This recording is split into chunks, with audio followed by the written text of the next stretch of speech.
and I'm the Learning Engagement Officer at St Barbe Museum and Art Gallery.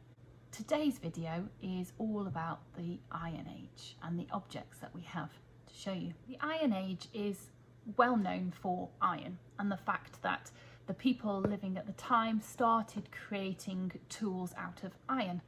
But there's another thing that it's very famous for, and that is Hillforts. And the reason archaeologists know more about Iron Age Hillforts than they do about the living conditions of the Bronze Age or the Neolithic stage or the Stone Age is because the area and the land still exists in the same shape.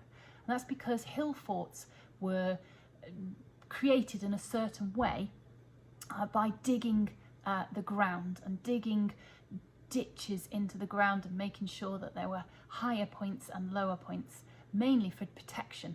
So the settlements would live at the top and you would dig your ditches at the bottom to protect your settlement and to stop local tribes invading. A great example of an Iron Age hill fort is Buckland Rings at the edge of Lymington. You can walk around it and see just how the Iron Age people laid out their settlements. You can be on top of the hill and you can see for miles, or if you go down you can see the ditches and how they were dug out and made so that it was difficult for anybody invading to get up them. The biggest change in the way people lived from the Bronze Age to the Iron Age was protection. Iron Age people felt they needed to protect their settlements, maybe from local tribes that all lived in the same area. And so iron was a great thing to have. It's a strong metal and they made lots of new weapons out of this to protect themselves. And iron was also really easy to make, so lots of people could make it. You didn't have to be rich anymore like you did with the bronze. It was easy to make, it was found in rocks locally.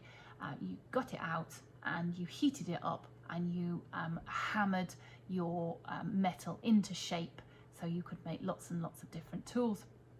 So weapons were made, but also farming tools were made, and the farming still carried on. In fact, apart from obviously the change in protection, life carried on quite similar to how it had been in the Bronze period. And as I said, farming still carried on, but also they still needed to store things. And we've got in our box here a great example of the base of a Iron Age pot. Now, the pottery in the Iron Age was a lot coarser than it was in the Bronze Age, a lot more practical. It was hard and tough, and it was made to store things and carry things, because when you lived on top of a hill, top of your hill fort, it was a long way to the river, for example, to get water. So your pots needed to be very secure so that they could carry things in. You might want to store your farming produce in it, and the farms weren't on top of the hill fort, they were down at the bottom. So again, you would still need nice, strong, coarse pots to do so.